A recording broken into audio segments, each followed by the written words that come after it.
So here we are at the old city pool in Marquette, Michigan. For those of you that don't know where it is, it's on Presque Isle Park. In a couple days here, we're going to take a dive into this water and we're going to see what kind of ecosystem is actually existing down there. On the north side, we have a new school of minnows that range in a couple thousand. We do end up with painted turtles in here. And here we're standing at the 12-foot mark. So the interest is we have one NMU student that's interested in converting this pool into an ecosystem that we could actually monitor and see how well we can use it just as a concrete pool, not so much taking all this concrete out, which would cost thousands and thousands of dollars, and actually restore this area into something usable. It wouldn't be a pool, as later in the summer this does get infested with goose poop and all kinds of stuff. But we're going to take a look at the bottom, see what's actually in there, and I'm expecting it to be pretty silty. We could see the bottom if the bottom had some kind of design on it or something, but pretty much you can look straight down and see a grayish bottom. So I'm assuming there's going to be a lot of silt. I'm also assuming that there should be some fish, and we'll see exactly what we're going to come face to face with. And we've got to do it within the next couple days, as I can see that there's a bacterial film starting to form, at least on this end here. So if you're interested in the outdoor pool here, follow us on this Facebook, and we'll keep you updated. We're going to hopefully have ABC 10 out here to help us put together some kind of story from a scientific aspect.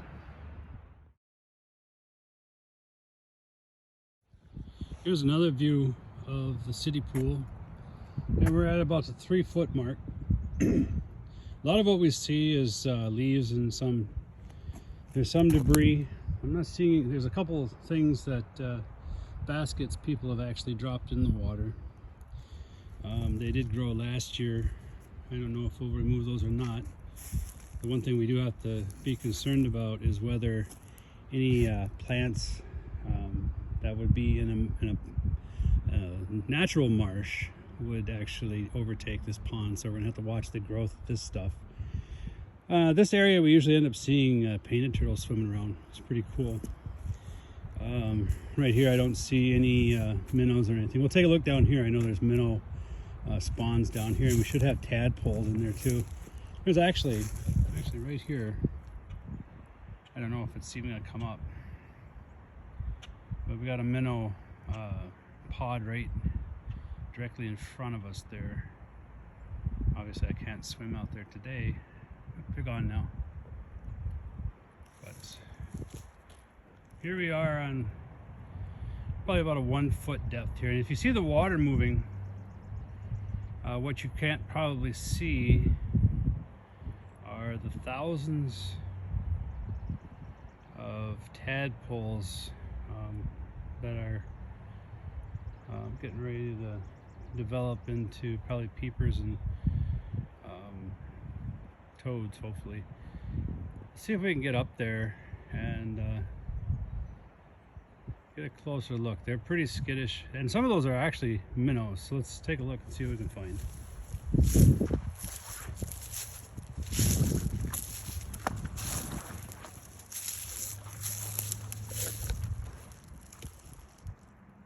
There we go. Nice view of them. As I get closer, they should probably, there we go. Those are actually all minnows.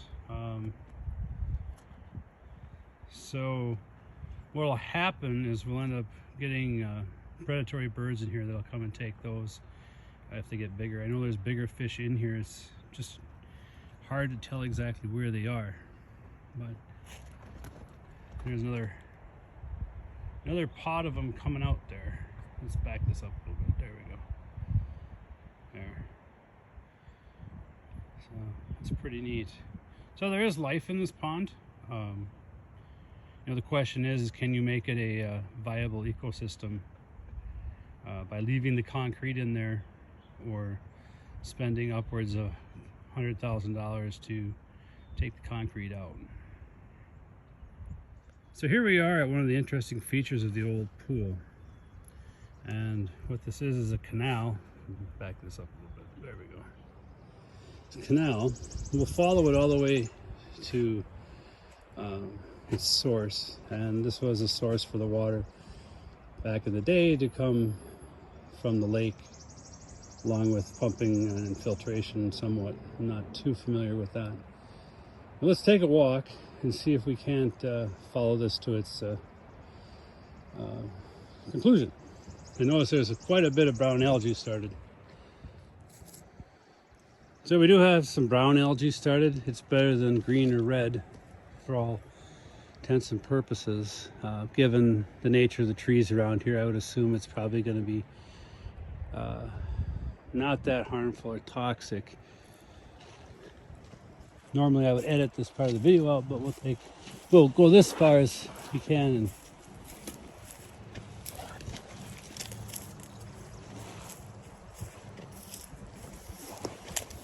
it's starting to grow in pretty well, so the chances of actually getting enough water out of the lake, it's pretty slim.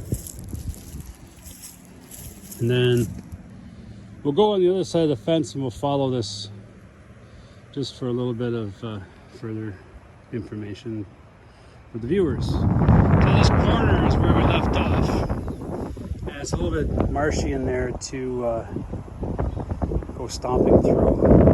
Right along that line where my finger is still that canal. We're going to take a little bit farther walk, a little farther down.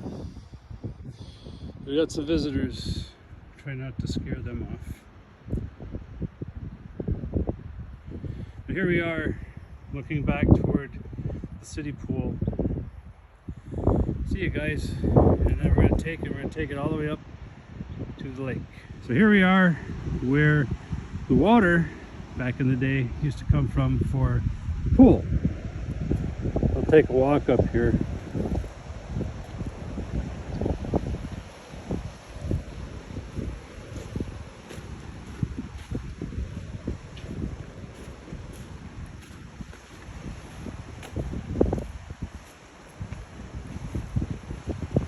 And I would assume at some point it's probably had better access for water. So one hypothesis, given funding in the form of donations and grants, would be to actually clear this out all the way back to the pool, allow water from the lake to actually re-enter. And the only disadvantage really would be that the exchange of water in the pool and what's coming in isn't going to be all that great. There again, it's donations and grants that would be the issue. But we could open that back up to allow more water back into that pool, and it would also allow other creatures and clams, or not clams, but snails and stuff to come and enter into the pool, and then we develop that ecosystem up.